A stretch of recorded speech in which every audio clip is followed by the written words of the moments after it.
Bem, espero que tenham gostado aí do nosso banquete, né?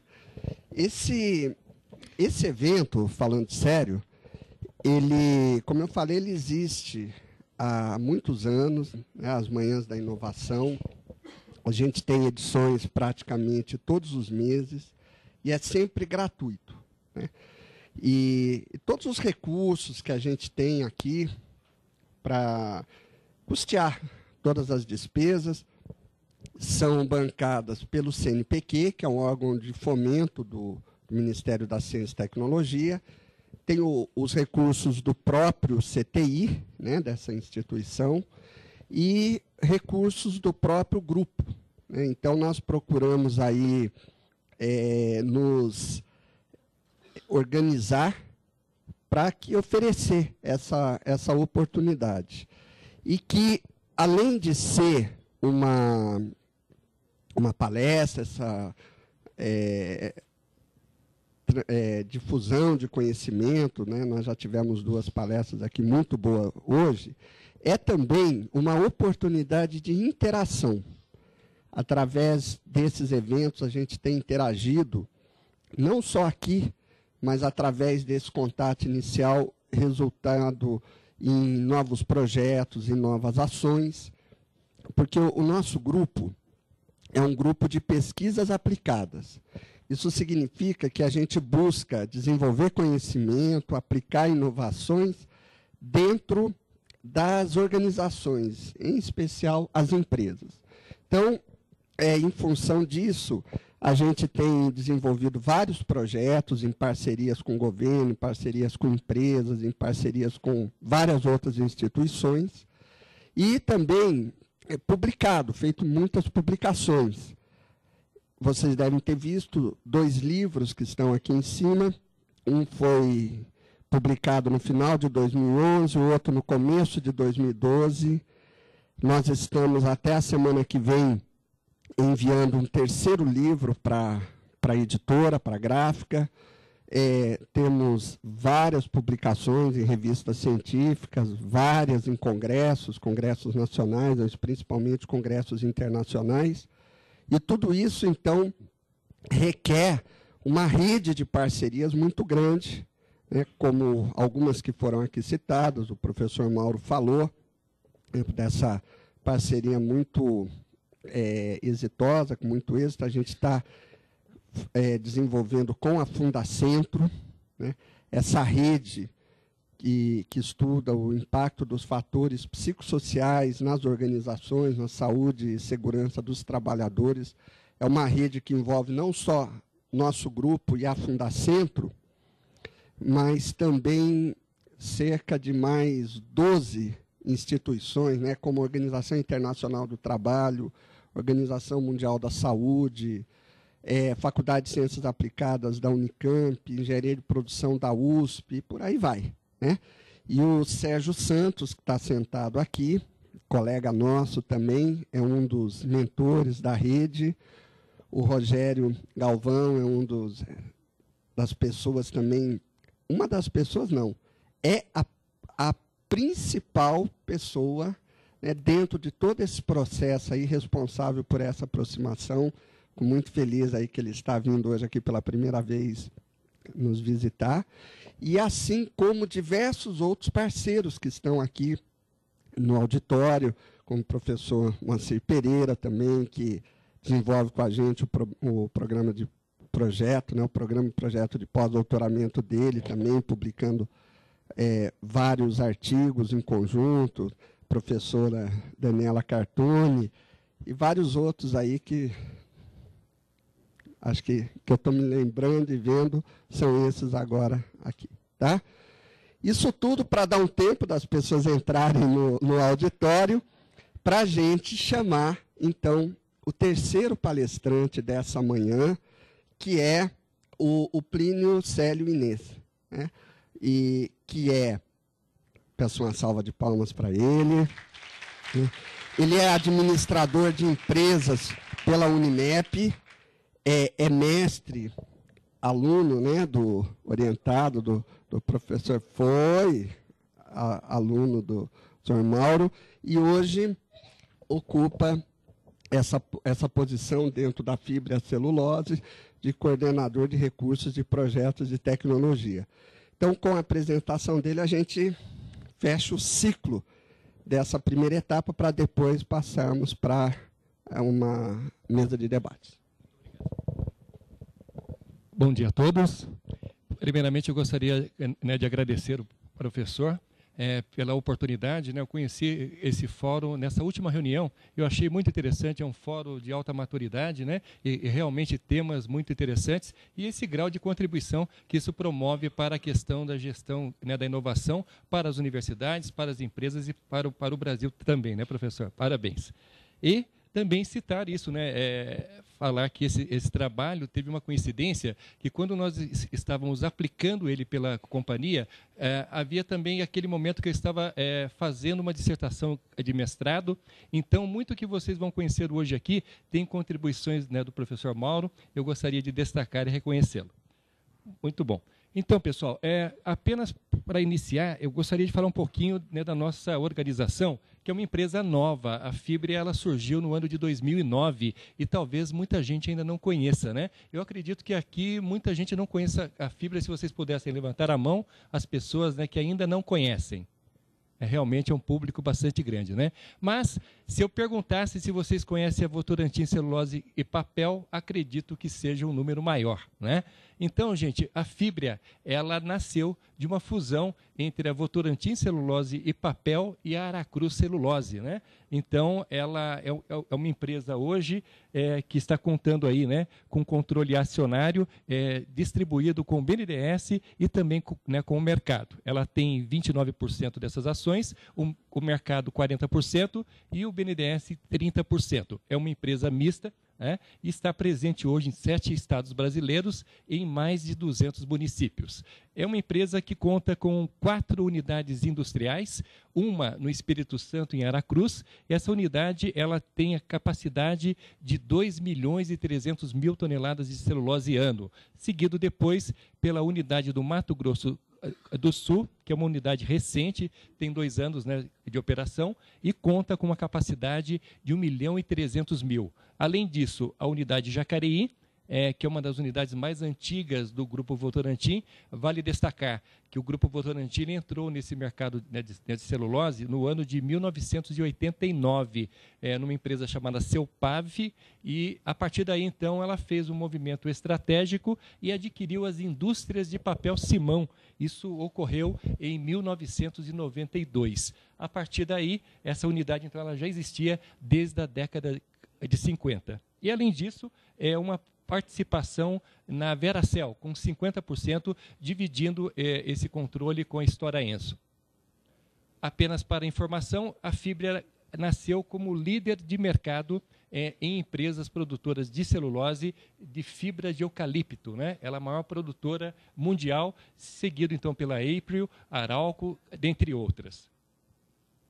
Nossa participação, uma presença global, com 10% na América do Sul, 25% na América do Norte, 41% Europa e 24% na Ásia.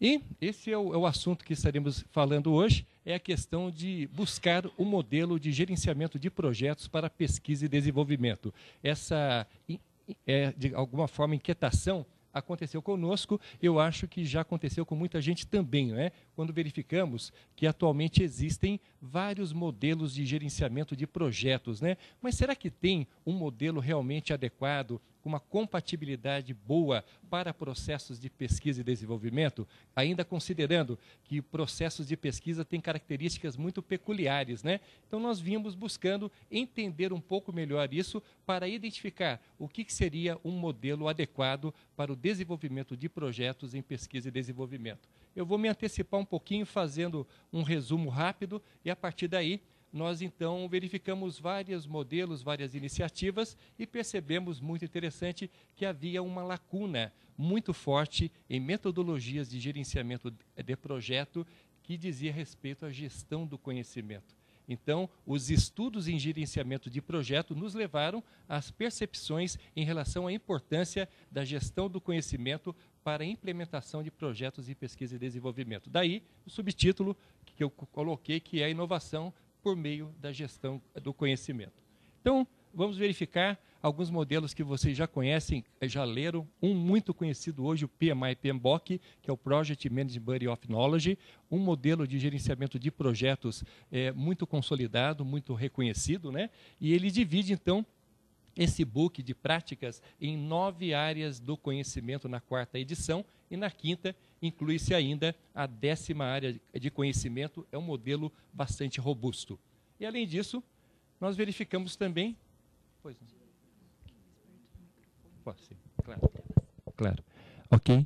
Então, um outro modelo também existente é o modelo do Scrum, né, que é um modelo para gerenciamento de projetos, uma metodologia ágil, né, geralmente utilizado por organizações que têm um ciclo de vida de projeto mais curto, né. Também conhecemos um pouco disso, e até então nenhum desses modelos se adequava completamente para as necessidades que identificávamos para projetos de pesquisa e desenvolvimento.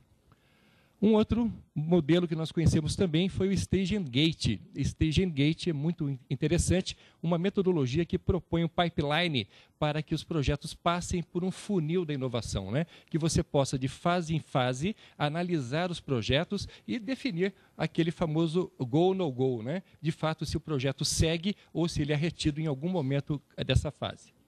E também falando de uma empresa que tem muita herança ainda de gestão de processos industriais, e aí eu posso citar um pouco de Falcone, né, na questão do gerenciamento da rotina e a questão do PDCA. E geralmente as empresas são muito influenciadas pelas práticas de gestão de processos. Então o PDCA é uma metodologia muito rica, muito interessante, ela é válida também para o gerenciamento de projetos, entretanto, ela tem uma abordagem completamente diferente do PDCA, do gerenciamento de processos.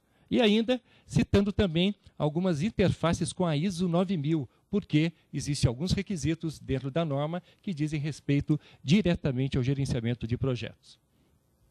Então, a partir daí, verificamos que a área de pesquisa ela tem algumas características muito peculiares. E a primeira delas que eu coloquei aqui, que é um processo que tem características de um processo científico, né? Ele trabalha com hipóteses, ele trabalha com pesquisa, ele trabalha com fundamentação. Isso é diferente de processos mais convencionais que não têm essa ótica. E também, os projetos de P&D, eles atuam em um ambiente de alta complexidade e alta imprevisibilidade. Imagine vocês, uma empresa como a nossa, que trabalha com plantio de eucaliptos, né, onde muitas vezes um resultado de uma pesquisa vai aparecer daqui a 6, 7 anos. Então ele tem um caráter de imprevisibilidade muito grande. Os projetos têm uma natureza muito interdisciplinar. Gostei muito, os professores falaram, né, isso dá um gancho muito forte para mostrar que é verdadeiro isso e que devemos nos preocupar em metodologias que possam explorar melhor a questão da interdisciplinariedade no desenvolvimento de projetos. E ainda, um fato interessante, que os profissionais de pesquisa são profissionais com alto grau de especialização e são mais exigentes também. Isso implica que eles têm um perfil próprio e nós devemos buscar metodologias que possam respeitar o perfil desses profissionais. E ainda, um ponto que foi fantástico dessas análises, que parece muito óbvio, né? Mas até que nós conseguíssemos decifrá-lo, né? Que o produto, ou seja, a entrega de um projeto na área de pesquisa e desenvolvimento é um conhecimento. Isso muda completamente o cenário, né? Quando temos um prédio, quando temos uma máquina, uma montagem, mas aqui não, estamos falando de conhecimento. E aí que remonta as questões de conhecimento explícito, conhecimentos tácitos e todas as questões e derivações existentes a partir desses conhecimentos. Aqui para checar só o modelo do PMBOK, nessa edição com 9 áreas do conhecimento, um modelo robusto, né, que enfatiza questões desde o gerenciamento de escopo, gerenciamento de tempo, de custos, de qualidade, recursos humanos, comunicações, gerenciamento de riscos, gerenciamento de aquisições e um gerenciamento global integrando as 8 anteriores áreas de conhecimento. E essa questão, né, quando nós olhamos para um modelo deste, baseado em o que o professor Mauro comentou e que o profissional, que o professor também fez os comentários, o PMBOK, ele é um modelo, digamos assim, eminentemente explícito. Ele está direcionado com práticas que já foram conhecidas, né, e está registrando, então, práticas usuais. E é um modelo fortemente explícito. Não posso dizer que ele não tenha algum viés a nível do conhecimento não explícito. Entretanto, é uma proporção muito insignificativa. E aí verificamos, então, que tínhamos que explorar mais as questões colocadas pelo professor Mauro em relação a essa diferenciação do conhecimento explícito e o tácito. Ou seja, conhecimento explícito é aquele transmitido em linguagem formal, é aquele que está presente nos livros, nos manuais, né? É todo o conhecimento disponível. E o tácito é aquele que representa um conhecimento baseado na experiência de cada um de nós. E esse conhecimento, ele interage constantemente com os processos de uma organização. Então, isso despertou um interesse muito grande em entender um pouco melhor isso, porque a percepção foi, até como alguma hipótese, né? Qual que é a relação disso e qual a importância desse entendimento do conhecimento no momento do desenvolvimento de um projeto em pesquisa e desenvolvimento?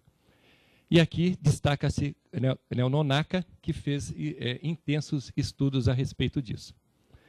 E aí chegamos, então, que a gestão do conhecimento tem um processo não linear que envolve desde a geração de um conhecimento, e tem alguns aspectos interessantes, né? Que o conhecimento ele é assim recursivo. O conhecimento depende do próprio conhecimento para se propagar. Então, é uma característica muito importante que os métodos explícitos não conseguem atender. E, além disso, eu tenho que codificar esse conhecimento para que eu possa, dentro de uma organização, organizar essas informações, compartilhá-las e, além disso, disseminá-la e, principalmente, garantir a proteção do conhecimento. Como já foi falado aqui em outras oportunidades, o capital intelectual que isso significa é muito importante. E as empresas devem se preocupar também, porque a ausência de um funcionário pode colocar em riscos estratégias, né, das organizações. Então, a partir de agora, eu fechei esse painel com as discussões, né, do objetivo, né, quais foram os pontos melhores abordados, e aqui eu vou estar mostrando as práticas como uma experiência, simplesmente como uma experiência de uma empresa de celulose que buscou, então, um entendimento disso e tentando traçar o melhor modelo para as práticas internas. Encontramos aqui para que vocês tenham uma ideia de quantas coisas acontecem ao redor de um projeto, né? Um projeto, ele está associado com uma questão de um portfólio. A empresa, então, ela tem um portfólio e as equipes, então, elas discutem as oportunidades identificadas ao longo do ano e a cada ciclo elencam essas oportunidades, levando como propostas para as gerências. E os gerentes, então, eles avaliam essas propostas e vão estabelecer uma seleção de que projetos, em função da disponibilidade financeira, em função das necessidades estratégicas, quais projetos que vão seguir para o próximo ciclo. E a partir daí, então, a empresa faz uma validação desse portfólio com a diretoria. Então, a diretoria participa diretamente na validação do portfólio de projetos. E, a partir daí, os projetos entram em um sistema eletrônico que nós chamamos de SGP, que é o Sistema de Gerenciamento de Projetos. Um workflow que foi desenvolvido com base no atendimento dessas premissas. É um workflow que tem esse funcionamento, vou estar detalhando isso um pouquinho depois, e esses projetos ainda serão monitorados diretamente pelos pesquisadores bimestralmente, ou seja, a cada 2 meses, esses pesquisadores analisando o desempenho de cada projeto e registrando o comportamento em um sistema. E essa importância do gerenciamento de conhecimentos não explícitos é tão grande que nós precisamos de outros fóruns que permitam o contato, as discussões, as interações desses conhecimentos, né? E nós, então, implementamos um outro ciclo de avaliação, onde 2 vezes ao ano os gerentes se reúnem para avaliar todos os projetos do portfólio. Ou seja, esse ano estamos com 34 projetos e os 34 projetos são avaliados individualmente por um grupo gerencial. isso fortalece bastante as interações para que possamos avaliar se as rotas estabelecidas estão de acordo com as estratégias. E a partir daí, esses projetos também são objetos de avaliação de final de ciclo, né, no sentido de um vínculo com a remuneração variável, ou seja, os pesquisadores têm uma parcela da remuneração variável vinculadas com o desempenho de cada projeto.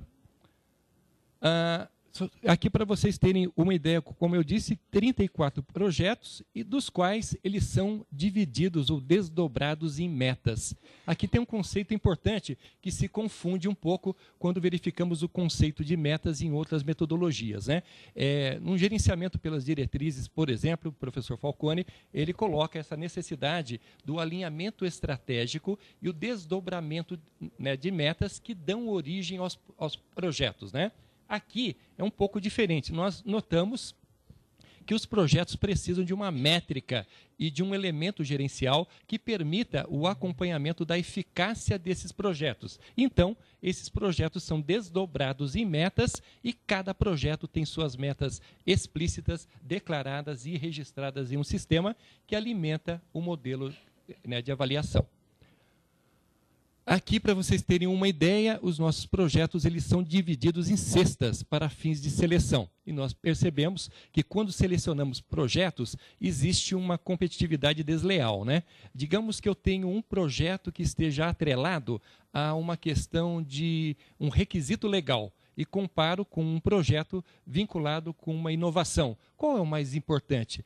Pela força de tempo, o de legislação provavelmente será o mais importante e nem sempre ele é o mais interessante no aspecto inovativo, né? Então nós criamos alguns clusters, né, que possibilitem então que nós façamos comparações dos projetos respeitando a natureza de cada um deles. Encontramos aqui uma cesta voltada a essa ruptura tecnológica, que são basicamente os projetos de inovação, de disruptura.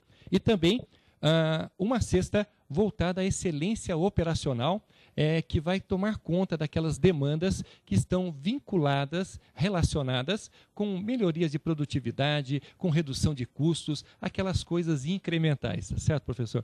E também uma outra cesta ligada com sustentabilidade do negócio. São os projetos que têm uma necessidade do atendimento legal, o atendimento de necessidades e demandas de clientes e ainda questões ambientais. Dividindo essas cestas, nós conseguimos, então, selecionar esses projetos. E aqui, uma foto que ilustra esse nosso processo de avaliação dos projetos, as análises gerenciais. Lembra muito uma banca de mestrado, né? Mas é por aí mesmo, são 3 dias dedicados exclusivamente à avaliação individual de cada projeto, com participação de todos os pesquisadores envolvidos, né? Gerando com isso um ambiente interdisciplinar e aguçando ainda as discussões para a obtenção da maior sinergia possível. E aqui, o fluxo de gerenciamento que nós alcançamos, né? Um workflow, e aqui vai ter um pouquinho de cada metodologia que eu citei nos primeiros slides, né? Aqui tem um pouco do Stage and Gate, quando eu tenho um pipeline com 3 etapas e gates para aprovação. Aqui eu tenho o PMBOK, quando eu tenho alguns critérios colocados dentro de cada fase que remetem a critérios previstos pelo PMI e PMBOK. E ainda eu tenho também interfaces com ISO 9000. Tem um requisito da ISO 73 que fala de gerenciamento de projetos. Esse requisito está sendo atendido pela mesma metodologia. Quando olhamos uma interface com gestão ambiental, tem a ISO 14001, tem o requisito 431, que fala de aspectos e impactos ambientais. Aqui dentro vamos encontrar também de que forma que nós fizemos as amarrações necessárias para o atendimento de uma maneira holística. Então, eu vou passar item a item para que vocês tenham uma compreensão, mas gostaria de destacar que isso gera, então, um funil. Ele parte lá de muitas ideias, né? Não estão aparecendo essas ideias, mas aqui tem bolinhas que simbolizam ideias, né? É um número grande, esperamos que ele seja muito grande, e o papel desse workflow é justamente filtrar, agir como um funil, de forma que nós possamos encontrar os melhores projetos e aqueles que agreguem mais valor para os processos, né, da empresa. E aqui é uma taxonomia de que forma está, então, organizado esse workflow. E nós encontramos aqui várias fases. Uma delas é a fase de proposta do projeto, que reúne informações básicas para análise e decisão, se a proposta vira projeto ou não. Encontraremos aqui informações como objetivo, como justificativa e, principalmente, as metas. As metas contratadas já nascem desta fase e vira um item controlado dentro do sistema de gerenciamento. Avançando um pouquinho mais, eu encontro aqui umas fases para as aprovações e eu entro no plano de gerenciamento. O plano ali é uma fase importantíssima, porque ele concentra, então, todas as necessidades de planejamento, desenvolvimento e controle dos nossos projetos. E eu vou ter, então, o follow-up dessas metas, análises de riscos, os cronogramas, os follow-ups, né? E o tratamento de desvios. Nos próximos slides, para evitar redundâncias, eu explico melhor cada uma dessas fases. Aqui, então, a fase de proposta, um formulário que coleta as informações, como eu comentei, objetivo, justificativa e metas, né, que aparecem aqui. Eu posso ter, então, N metas. Em média, temos cerca de 3 metas para cada projeto. E essas metas, então, é um elemento gerencial fundamental para que nós possamos assegurar o cumprimento delas. Aqui eu tenho, então, os gates para aprovação. É apenas um exemplo, não estão preenchidos, né? E aqui eu tenho um painel com o plano de gerenciamento. Aqui, então, reúne todas as informações que vão estar disponíveis durante o desenvolvimento desses projetos. Uma delas é a gestão das metas. Aquelas metas que foram colocadas na fase 1 de proposta, elas ficam registradas e o pesquisador reporta o andamento, o avanço em percentual com um farol, se está verde, amarelo, vermelho, podendo oferecer, então, uma forma de acompanhamento dessas metas. E aqui eu tenho análise de riscos, né? Por exemplo, nós usamos isso para analisar aspectos e impactos ambientais. A ISO 14000 vai pedir que as empresas analisem e façam análise de aspectos e impactos ambientais de situações futuras. E o projeto representa essas situações futuras e nós encaixaremos aqui, então, o reporte do pesquisador, dando fomento, então, às análises para o atendimento da ISO 14000. Aqui eu tenho um quadro com os cronogramas de atividades. Ele é um quadro simples, nós não usamos o Project. Nós achamos que o Project seria um pouco complexo para essa finalidade e usamos basicamente um controle de atividades que tem uma distribuição considerando os pesos, né? Eu tenho aqui, ó, de 0 a 100 os pesos para cada atividade. Isso permite que eu tenha 10, 20, independente número de atividades que serão divididas pela disponibilidade dos pesos existentes. E para cada um desses pesos são distribuídos ao longo do ano. E nós temos, então, uma forma de acompanhar a evolução física dos projetos, considerando atividade a atividade. E a vantagem é que o sistema reúne um histórico. Eu consigo manter quantos cronogramas forem necessários, independente da duração, né, do projeto. Aqui uma outra fase, que é a fase de follow-up. Esse item, ele tem vários registros, né? Aqui estou exemplificando simulando, então, uma entrada onde o pesquisador reporta o desenvolvimento e a situação do projeto, né, naquela data. E também as análises de projeto, que é o fórum lá da fotografia, onde os gerentes registram um feedback do desenvolvimento de cada projeto, isso servindo, então, como base para a identificação de eventuais desvios e propostas de ajustes. E aí, isso gera um plano de ação que permite, então, acompanharmos se todas essas deliberações, essas orientações estão sendo atendidas, entendendo que todos esses meios são fundamentais para o alcance dos resultados previstos. E aqui uma página final de entrega e encerramento, onde fazemos, então, registros, uma coletânea final, né, com a duração, o custo final, né, e quais foram as lições aprendidas para esses projetos. Então, gente, isso finalizou a segunda fase, que é a questão do modelo e do sistema de gerenciamento de projetos. Mas ainda, como eu disse, ficou a lacuna que era a lacuna da gestão do conhecimento. Então, aqui eu vou estar explorando um pouquinho como que nós entendemos e relacionamos as questões de gestão de conhecimento com o gerenciamento de projetos. Nós fizemos um diagnóstico com o apoio de uma consultoria no ano de 2010, para entender um pouco melhor essa questão de gestão do conhecimento. Fala-se tanto inovação, gestão do conhecimento, mas na prática, o que significa isso para as empresas? Quais são as iniciativas? O que é necessário para que nós tenhamos gestão de conhecimento, né?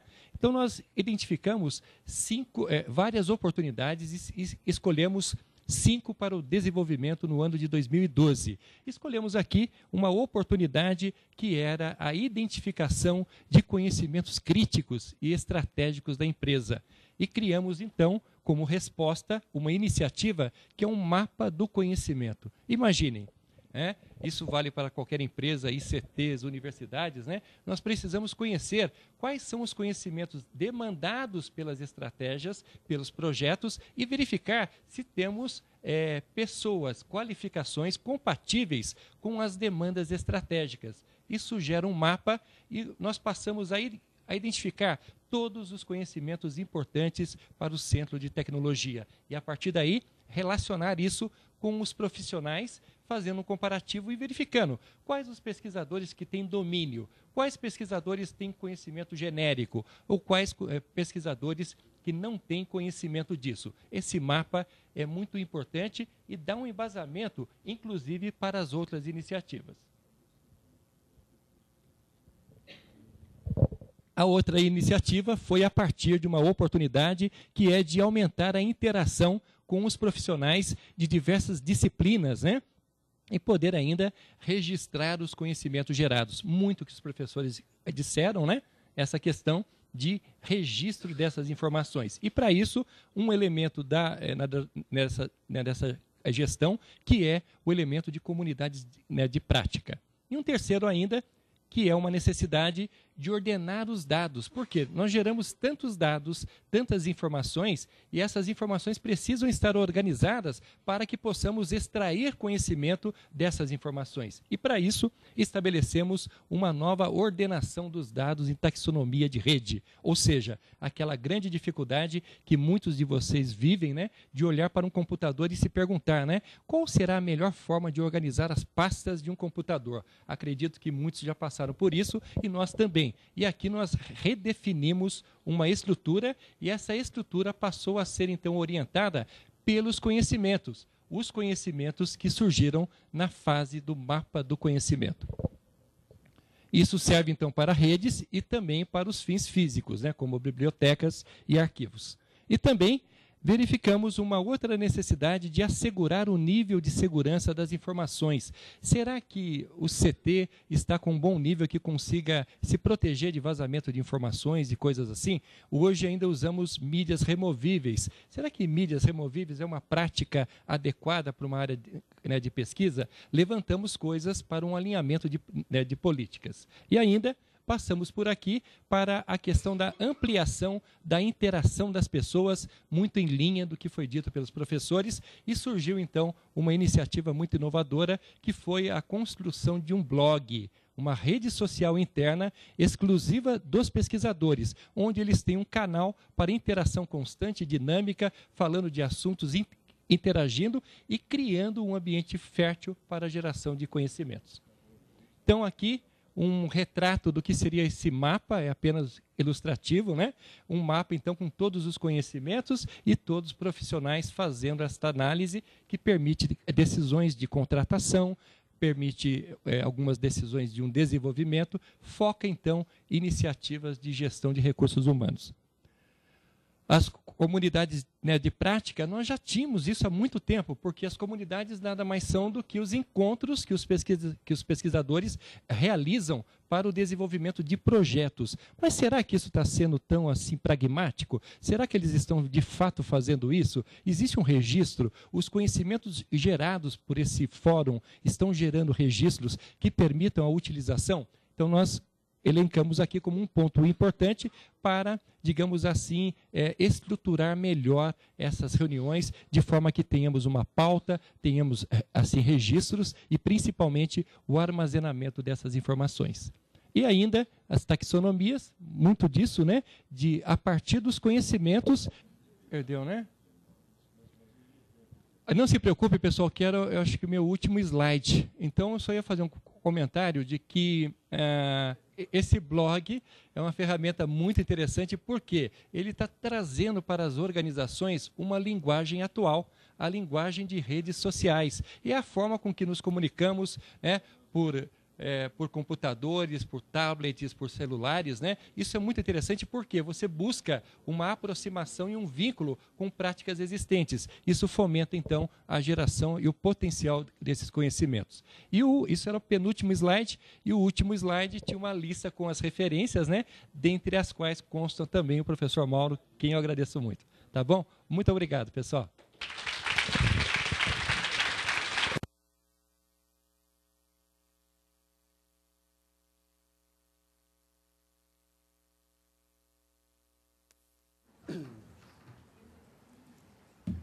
Muito boa apresentação. E agora, então, para que a gente possa interagir mais com esses 3 brilhantes palestrantes, então eu chamo o professor Luciel, professor Mauro.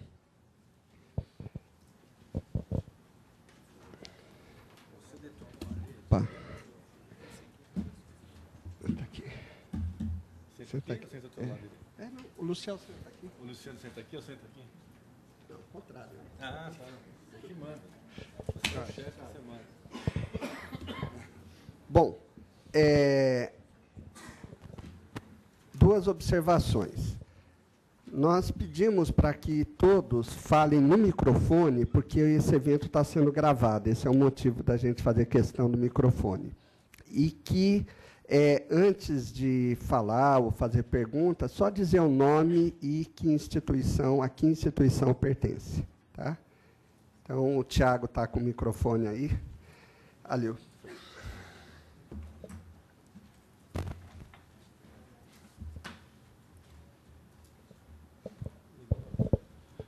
Bom dia a todos, eu sou Moacir, do Unistal.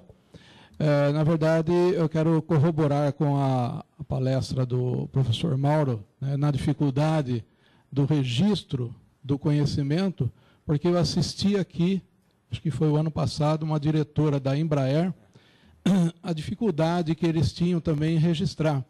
E o que me chamou a atenção, né, o detalhe da metodologia de como registrar isso daí, principalmente com o pessoal mais antigo da empresa lá, que já estavam se aposentando e até falecendo. E eles passaram a fazer churrascos em fim de semana, convidando esse pessoal, e colocavam um tema para ser debatido: asa da aeronave, motor da aeronave, o charuto lá da aeronave, e de uma forma bem informal, né? No churrasco, eles gravavam tudo o que esse pessoal comentava. Então, precisou de um calço em tal lugar, em tal ângulo, né? Vocês sabem que a aeronave ela tem uma porção de calços, né? Por causa da flexibilidade durante o voo. Quer dizer, não é esse calço que a gente usa embaixo da porta, mas são, né, chapas que são colocadas justamente para dar ajuste, né? E a maneira que eles encontraram foi justamente essa forma: promover um encontro com esse pessoal mais antigo, num churrasco, e provocá-los por meio de um tema para filmar, registrar e obter essas informações. Eu só queria fazer esse comentário aí, que eu achei super interessante, dada a dificuldade que foi praticamente apresentado pelos 3 aí, em registrar o conhecimento, que é o que está na cabeça da gente aqui. Tá? Parabéns aos 3 também.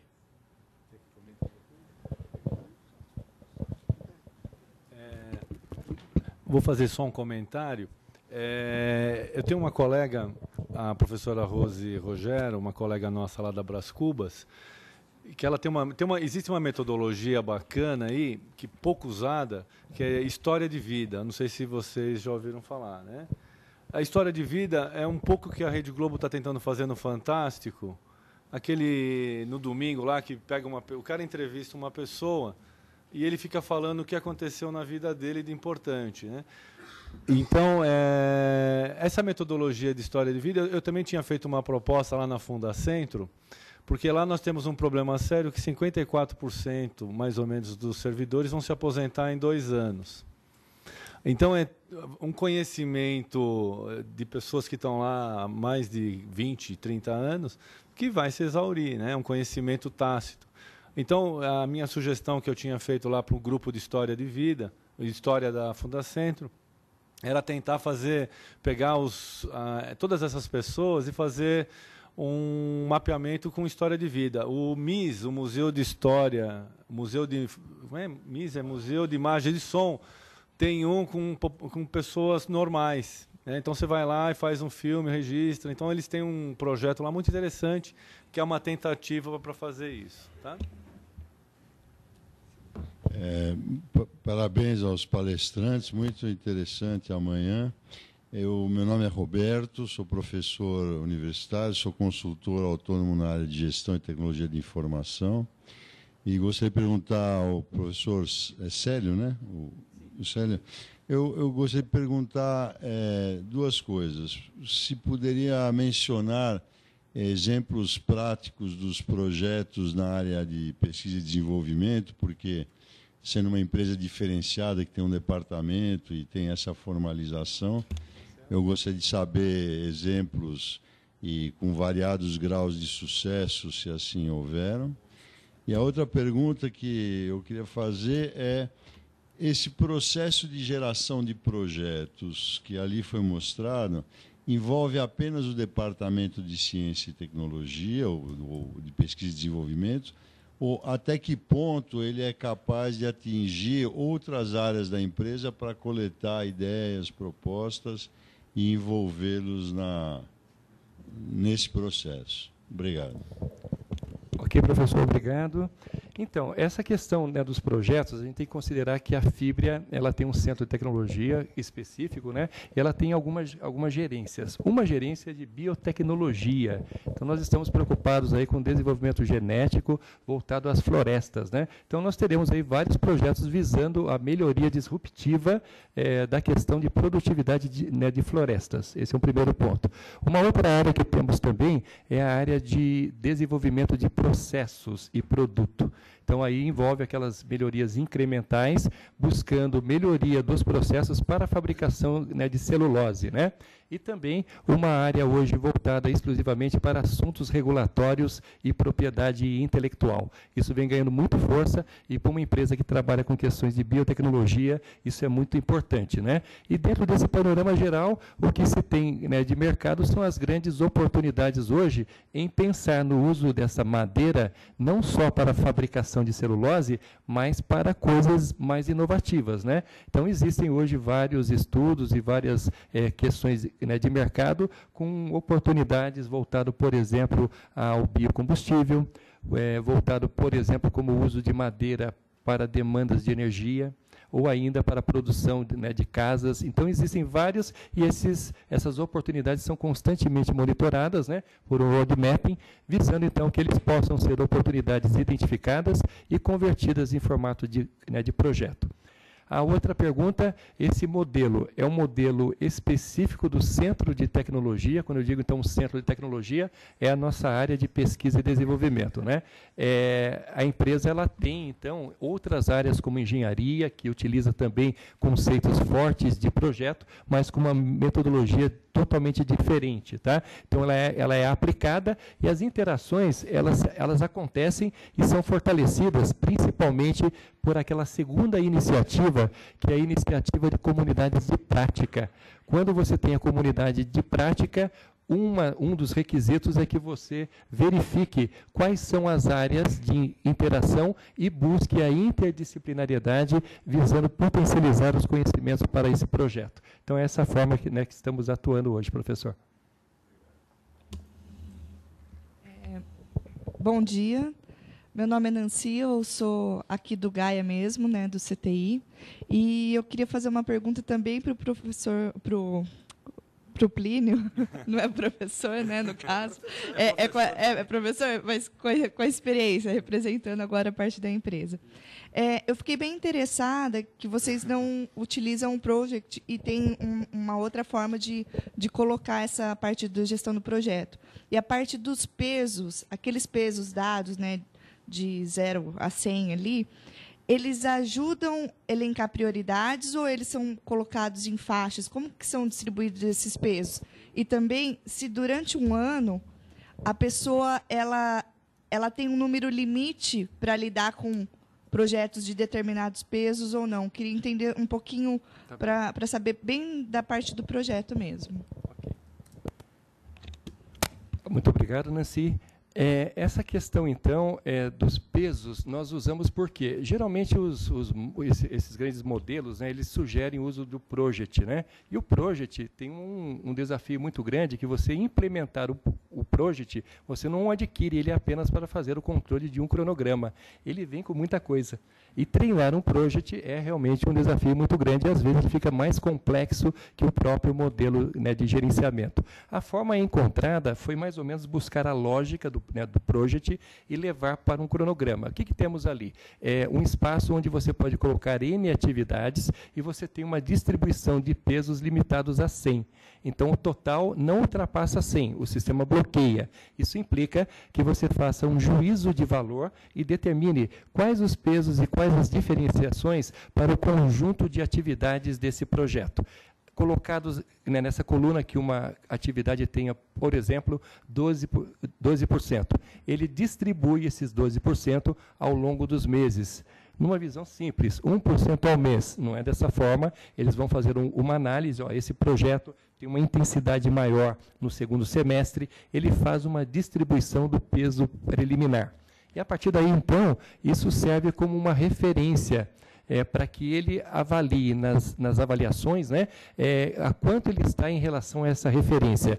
Quando, isso também é um tanto subjetivo, mas quando ele percebe um descolamento daquela referência, ele tinha que executar 12% ou 8%, ele não executou nada ainda. Isso fica registrado como avanço zero, e quando nós encontramos um desvio superior a 10%, nós exigimos, via procedimento, que haja um plano de ação com análise das causas. Aí um pouquinho da herança de gestão, né, de processos, que fortalece bastante que as ações sejam tomadas com base em análise das causas, né, em fatos e dados. Então, ele faz um plano de ação, e esse plano de ação pode ser voltado para desvios do cronograma físico ou ainda do cronograma financeiro. Eu não abordei aqui a questão do cronograma financeiro, mas nós construímos também uma customização do SAP, e nós conseguimos distribuir os custos do centro de custo da área de tecnologia, né, em N projetos. Ou seja, cada projeto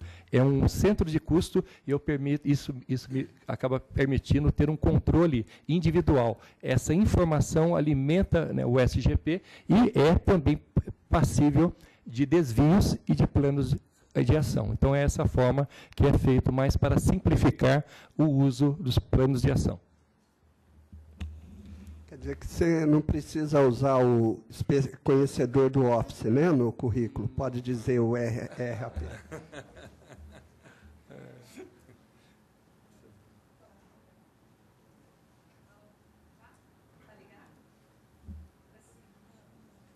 Alô? Eu sou Ana Tarsila, sou analista aqui em Ciência e Tecnologia aqui do CTI. Primeiro, gostaria de parabenizá-los pela apresentação. E, vendo na apresentação do professor Luciel, a gente viu que o Brasil tem uma concentração muito grande de pesquisadores na área acadêmica, de mestrandos, doutorados na área acadêmica.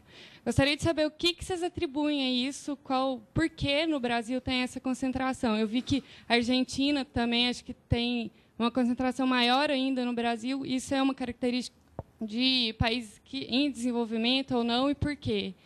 E uma outra questão que eu queria que o Plínio falasse é como que por ele estar na empresa, né, como que pode diminuir, fazer esse intercâmbio entre esses pesquisadores que estão na área concentrado na academia para um intercâmbio com a empresa. Obrigada.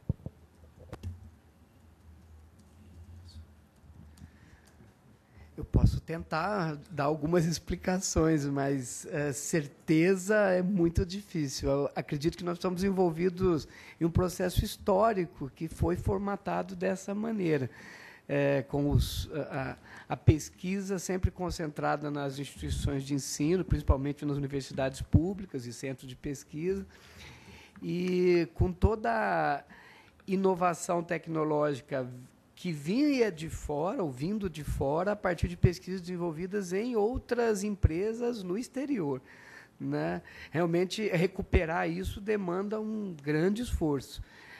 Felizmente, a gente percebe que o governo começou, de um tempo para cá, a fazer a sua parte, né? Mas é muito lento ainda. Por outro lado, a gente vê que algumas empresas, como a Fibria, né, e outras que se destacam, mas são empresas que têm já no seu DNA a necessidade de inovação, né? Então, elas fariam isso independente de ter o incentivo do governo ou não. Claro que o incentivo é muito bem-vindo, mas a empresa é uma empresa que depende da inovação para o seu próprio modelo de negócio. Nós temos visto que muitas empresas brasileiras, tradicionalmente, aguardam que inovações surjam nos mecanismos de pesquisas oficiais para, então, se apropriar disso, o que é um erro tremendo e que a gente percebe que é um ganho muito grande quando há essa parceria. Mas ainda tem um caminho enorme a ser desenvolvido. À vontade. Fazer um comentário só reforçando o que o professor Luciel falou, que eu acho que é isso mesmo, assim, concordo inteiramente, mas um alerta para todos nós de como são necessárias as mudanças de ordem mais profunda, mais estruturais na nossa sociedade. Durante um período de mais ou menos 15 a 20 anos, nós acabamos com toda a engenharia, toda a pesquisa e desenvolvimento nas empresas aqui no Brasil. Foi um problema que aconteceu, uma conjunção negativa, infeliz, né, de dois aspectos. Um que é bem histórico mesmo, que é a inteligência do negócio, a parte mais nobre, vamos dizer assim, no sentido de usar mais as competências complexas, conhecimentos mais elaborados, ficam nas matrizes, nos países de primeiro mundo, como você falou. É um problema de país em desenvolvimento? É um problema de país em desenvolvimento com governos que não procuram promover o seu próprio desenvolvimento com mais ênfase, como, por exemplo, acontece na Costa Rica, que é um país que é bem menor do que o Brasil, condições sociopolíticas, geopolíticas piores do que o Brasil, e que tem um avanço muito grande na área de desenvolvimento tecnológico. E toda a cultura, então, empresarial do mundo dos negócios que se formou e que está sendo rompida nos últimos 10 anos. Vocês devem estar acompanhando, por exemplo, o déficit que tem de engenheiros. Engenheiros aí, a gente entende, pessoas com nível de especialidade mais técnica ou tecnológica. Não sei se vocês repararam, o comentário do diretor, do gerente de RH da Petrobras, tinha no slide do professor Luciel, ele falava: nós precisamos de engenheiro de petróleo, mas nem me lembro lá o termo, mas precisamos também de especialista em compósito, não sei das quantas lá, que não tem no Brasil. E isso é uma coisa que eu considero muito séria, porque tem uma relação direta nas condições sociais do país. Porque a gente não deve procurar gerar só empregos, mas empregos qualificados. Primeiro, empregos decentes, saudáveis, dignos, óbvio, né, que saudáveis em todos os sentidos, inclusive saúde física e mental. Mas também empregos que tenham um nível de complexidade cognitiva maior, porque aí a geração de valor agregado, ou seja, a geração de riqueza, é muito maior. Então, esse é um movimento que o nosso país está começando e que a gente está caminhando na direção correta. Eu não sei se a gente está indo na velocidade correta. A direção está correta, mas a velocidade, para mim, pode ser bem maior do que está acontecendo.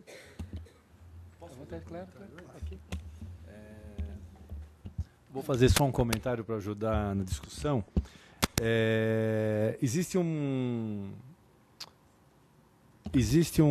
na CAPES uma linha de fomento para doutores na empresa. Eu não sei se vocês conhecem, né?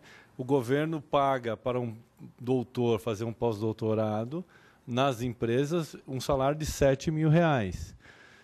Precisamos pesquisar se as empresas sabem dessa informação, porque você pode ter um doutor dentro da sua empresa por 1 ano fazendo um pós-doutorado, um pesquisador com grande qualificação para melhorar os aspectos de inovação, alguma coisa assim. Então, existem alguns insights do governo para tentar minimizar essa possibilidade. Outra coisa para os estudantes, que veio numa discussão com o meu colega Roberto, existe uma plataforma Lattes, não sei se vocês sabem, né, com todos os currículos, não, ou currícula dos pesquisadores brasileiros. É uma boa pesquisa saber quantos desses pesquisadores trabalham com inovação. Isso seria uma boa dissertação, TCC, sei lá o quê. Quantas pessoas do Brasil trabalham realmente com inovação? Porque tem um monte de gente, aumentou consideravelmente o número de doutores no Brasil. Mas quantos deles trabalham com inovação, sustentabilidade, SST e por aí vai? Tá? É um bom caminho para começar essa discussão.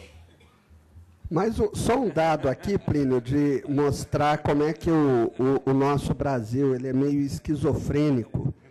Em novembro, nós viemos ontem de São Paulo, estávamos comentando no carro 2 dados, apenas 2, bem recentes.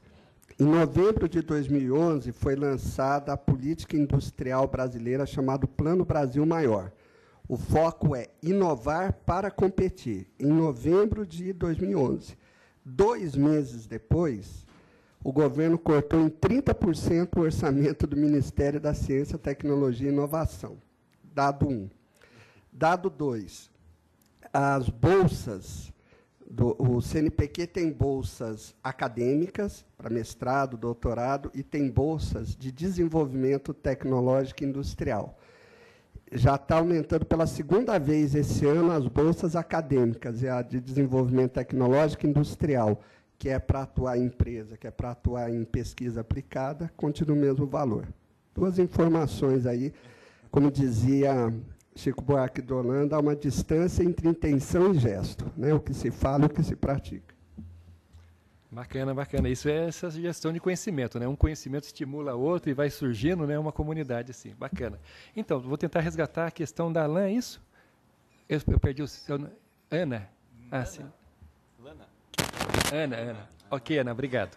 Essa questão que ela colocou é uma questão muito importante, que é a questão das interações das empresas com a universidade, estendendo um pouquinho mais também, né? Tem um outro agente importante, empresa, universidades e esses institutos de ciência de tecnologia. Então, é uma relação realmente muito complicada, existem gente preocupada em estar estudando e desenvolvendo um processo para isso, a exemplo da ANPEI, que é uma associação nacional de empresas inovadoras, né? E eles têm um comitê do qual participo também, onde nós estamos discutindo o desenho de um processo para a interação empresas, universidades e institutos de pesquisa, né? E quais são os percalços, né? Porque nem as empresas, nem as universidades, elas têm um processo definido que possa estar orientando essas interações. E tudo aquilo que rege a participação de vários agentes precisa de regras, precisa de critérios, né? Então, hoje, encontramos nesse exato momento de estarmos buscando. Por quê? As conversas vão bem, até quando chega o ponto de definição de propriedade intelectual, né? Aí, se não houver regras bem definidas, critérios bem sólidos, um apoio jurídico, uma conscientização para que possa ter regras adequadas para isso, esse processo emperra, né? Mas onde podemos verificar pela ANPEI, muitas empresas já estão fazendo bom uso disso, e a ANPEI oferece um guia para as empresas, que é um guia voltado à interação empresas, universidades e e também ICTs. Vale também para a pesquisa isso, tá bom? Eu queria também uma outra lembrança que o professor citou, e eu estava no meu último slide, a questão de alguns benefícios de um processo de gerenciamento de projetos. E um ponto que eu queria fazer uma ligação com o que o professor Lucial colocou, a questão da lei do bem. Né? Eu também reforço isso, que esse incentivo fiscal é muito interessante. O governo ele permite que uma empresa deduza 60% dos investimentos em pesquisa e desenvolvimento. É como se fosse, pessoal, declaração de imposto de renda. Né? Você pode declarar gastos médicos e pode deduzir. Uma empresa, numa analogia, pode declarar os dispêndios com pesquisa e pode ter uma dedução fiscal. Isso pode elevar ainda até 90%. É muito significativo. Então, esse sistema que vocês conheceram, esses processos bem estruturados, viabilizam de uma forma mais segura os processos de obtenção de incentivos de lei do bem e também de financiamentos. Quando verificamos questões do financiamento via FINEP, via BNDES, esses financiamentos pressupõem um gerenciamento do portfólio e das questões relacionadas com o projeto muito forte. Um sistema estruturado, ele facilita e gera uma credibilidade que facilita os processos de lei do bem e financiamentos. Agradecendo a todos, meu nome é Luiz Guilherme, da Embrapa Meio Ambiente, parabenizando também pelas palestras e pelos conhecimentos proferidos. O assunto que eu ia perguntar já foi parcialmente respondido, mas, enfim, colocado aí para o Mauro, para o professor Luciel, que colocaram que a construção do conhecimento tem que ser feita necessariamente pela participação do maior número de pessoas. E isso, principalmente nas empresas públicas, como é o caso da Embrapa, é uma dificuldade muito grande quando se pensa em patentes.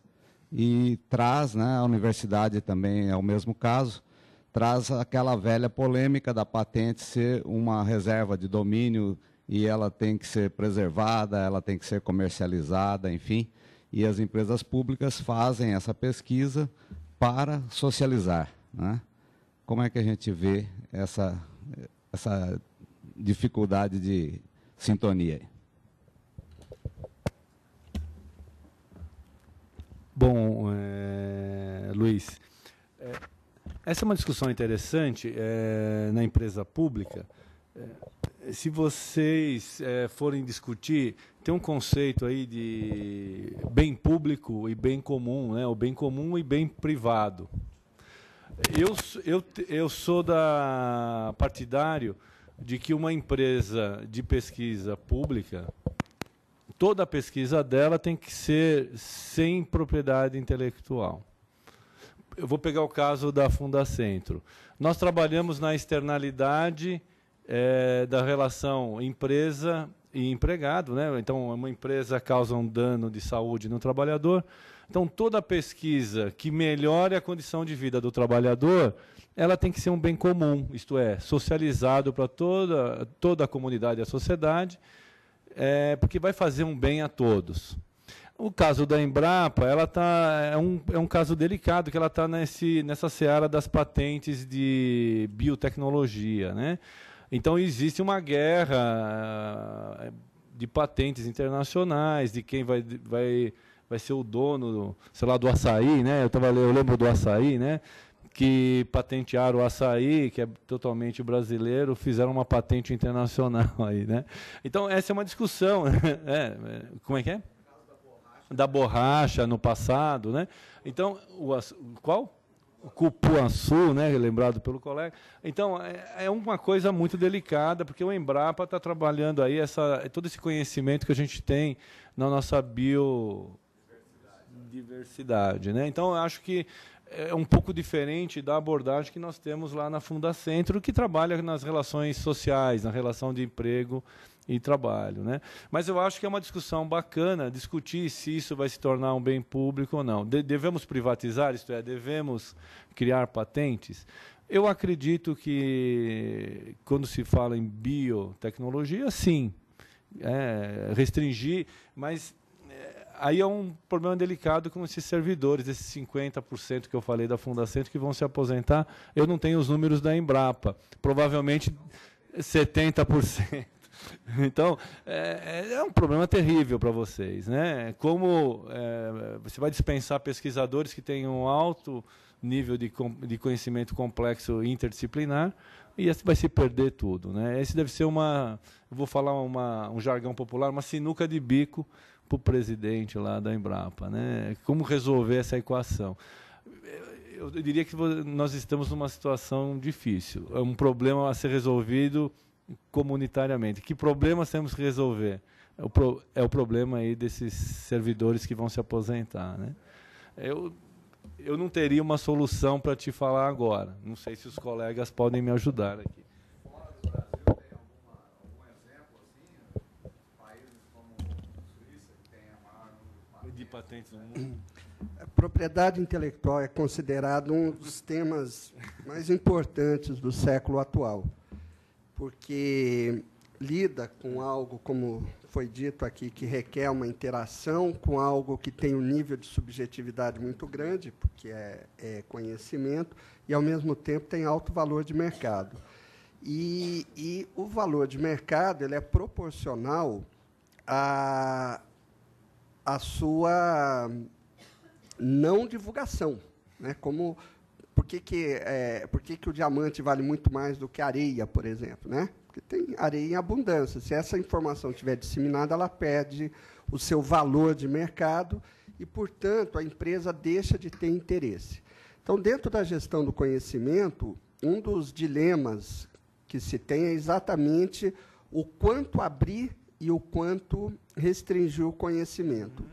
E não existe uma receita, óbvio, né?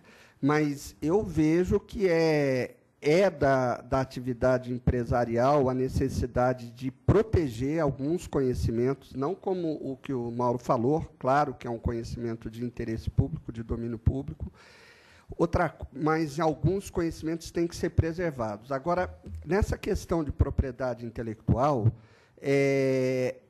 por exemplo, patente é um mecanismo de propriedade intelectual, não são em todos os ramos de negócio que eles são importantes.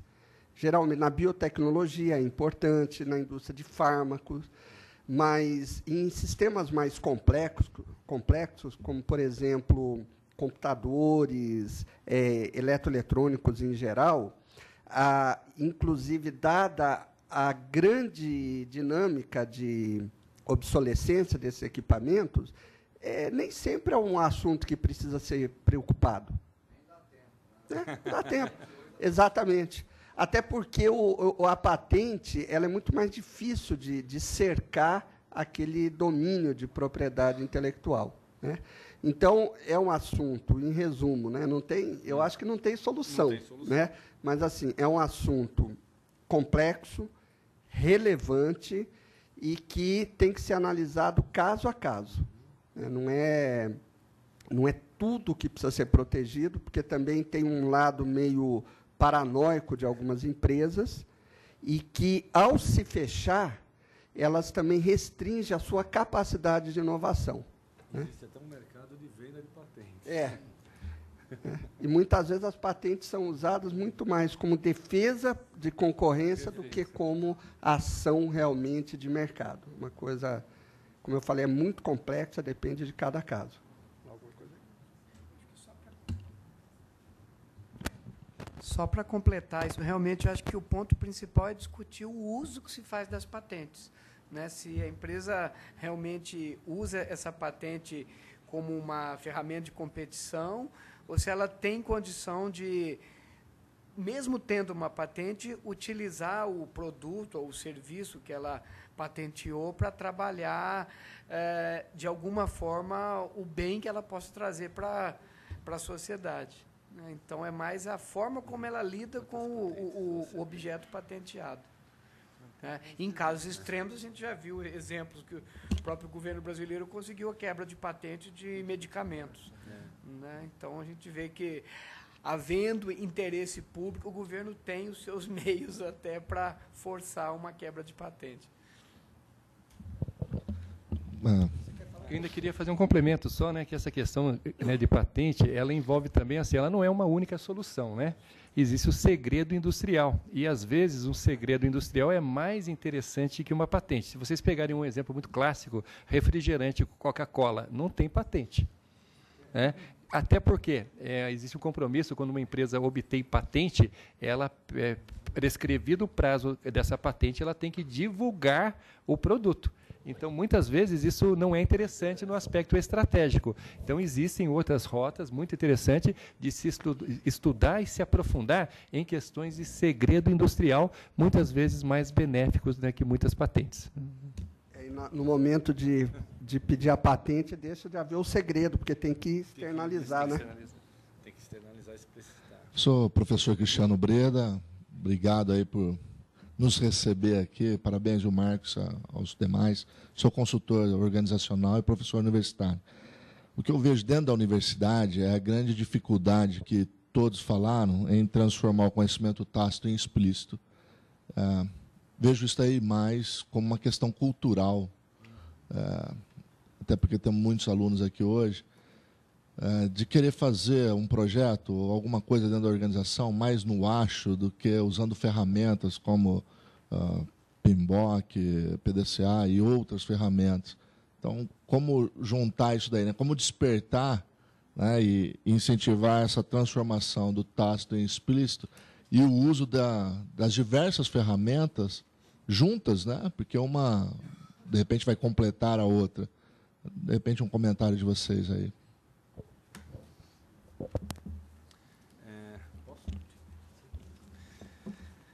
Quando ele fez o comentário da cultura, né? Cultura, eu acho interessante a gente começar a fazer algumas reflexões, porque tem pesquisadores que acreditam que exista uma consciência coletiva, por exemplo. Eu vou pegar um exemplo simples que eu estava discutindo com o Roberto antes de vir para cá no carro, né, vindo para São Paulo. Fazer café, por exemplo, né? Todo mundo está na consciência coletiva. Como é que se faz um café, né? Você pega o café, compra no supermercado, né? Compra no supermercado, esquenta a água e passa num coador de pano. Lembra do coador de pano? Agora tem coador de papel, né? E aí, mais recentemente, esse conhecimento tácito, ou sei lá se é coletivo, foi traduzido, que a gente chama na semiótica de tradução intersemiótica, né? Foi traduzido de uma mídia para outra. Hoje nós tomamos café aqui fora numa máquina que você aperta o botão. Aquela máquina que aperta o botão tem todo um conhecimento tácito e explícito. Isto é, um engenheiro ficou ao lado de alguém que faz um café. Quem que faz o melhor café, né? Então vamos ficar ao lado desse cara que sabe fazer o melhor café e mapear o processo. E isso foi traduzido em linguagem de máquina, que a gente vai lá, só aperta o botãozinho, sai um café expresso. Né? Então, o outro exemplo que nós estamos discutindo é a máquina de fazer pão. É a mesma coisa. Né? Como é que se faz um pão? Aí tem a máquina de fazer o pão. É claro que nós estamos trazendo para a tecnologia todo aquele conhecimento cultural, uma tradução da cultura num processo industrializado para agregar valor, como o colega falou na segunda apresentação. Então, o que uma Nestlé faz com o Nespresso?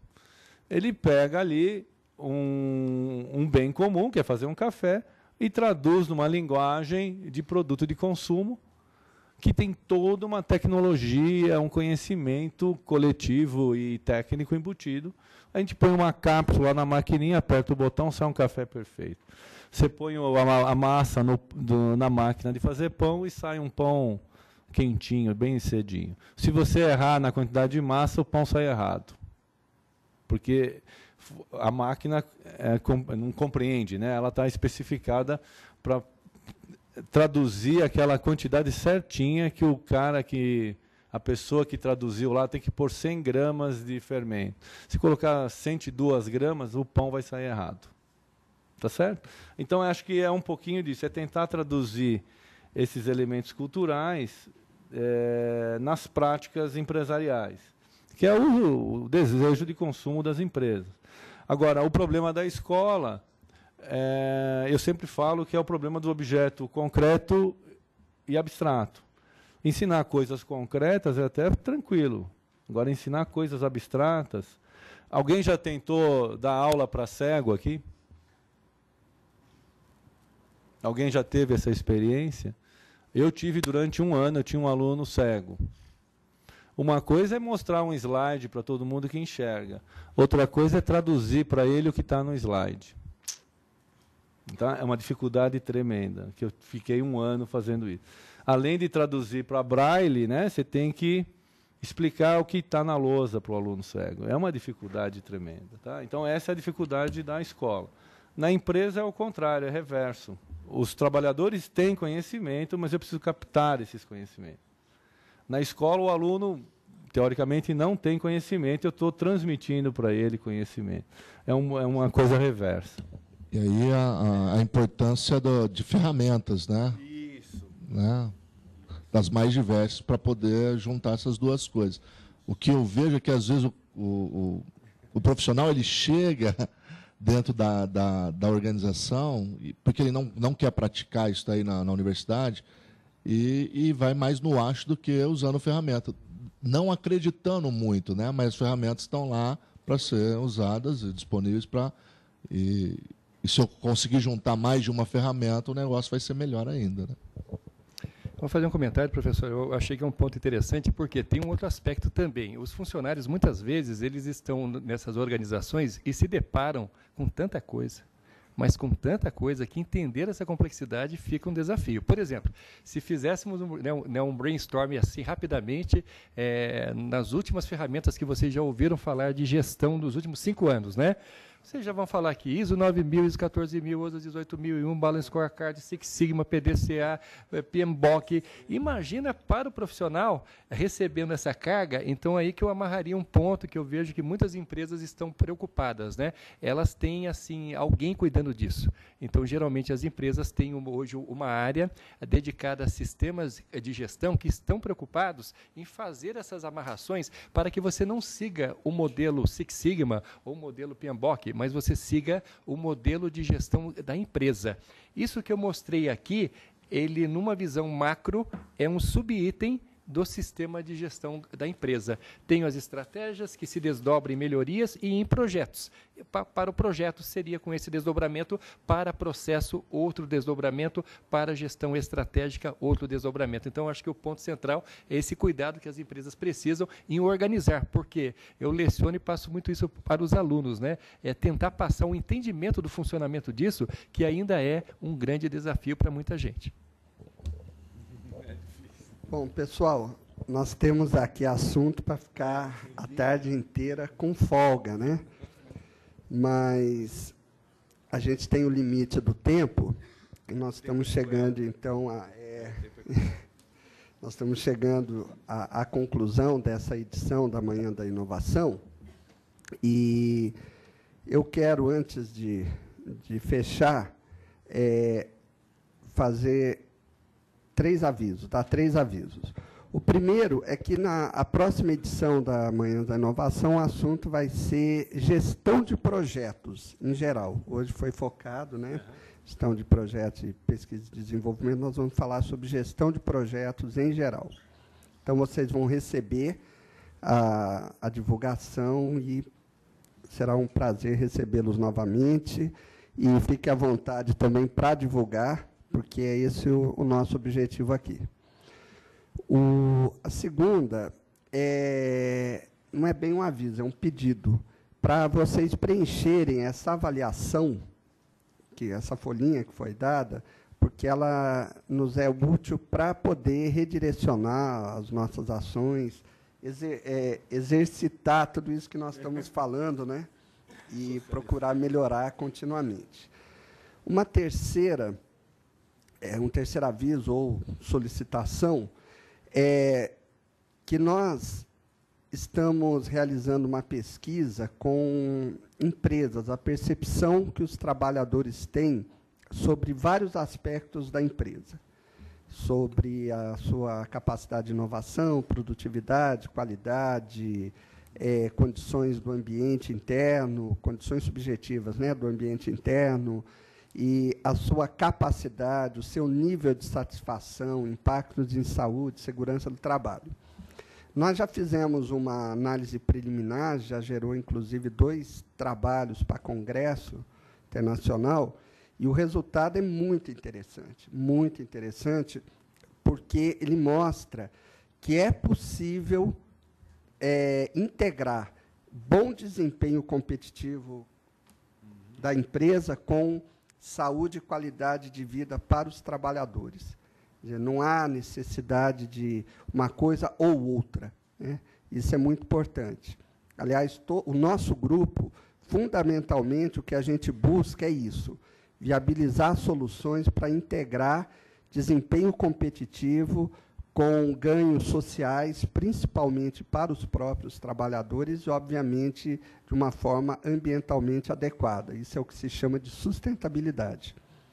E, então, o preenchimento dessa pesquisa vai nos auxiliar a aprofundar, a tornar os resultados mais confiáveis.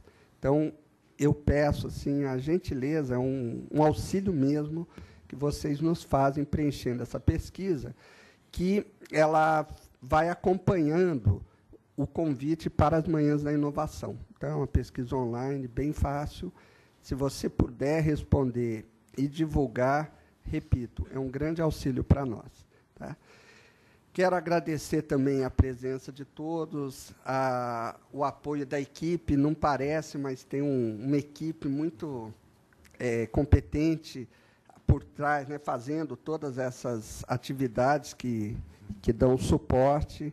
Aqui vocês estão vendo alguns no auditório, o Tiago, que estava com o microfone, a Nancy, que estava aí representando o relógio, né? A Milene dando apoio aí na parte de informática, a Rebeca, que saiu tirando fotos, mas tem outras pessoas também. Eu agradeço a todos. Agradeço, então, a presença de vocês, né, sem essa presença não teria sentido tudo isso que nós fazemos. E, em especial, agradeço a participação, a boa vontade dos 3 palestrantes que deram realmente um show aqui para nós e que merecem, então, a nossa salva de palmas.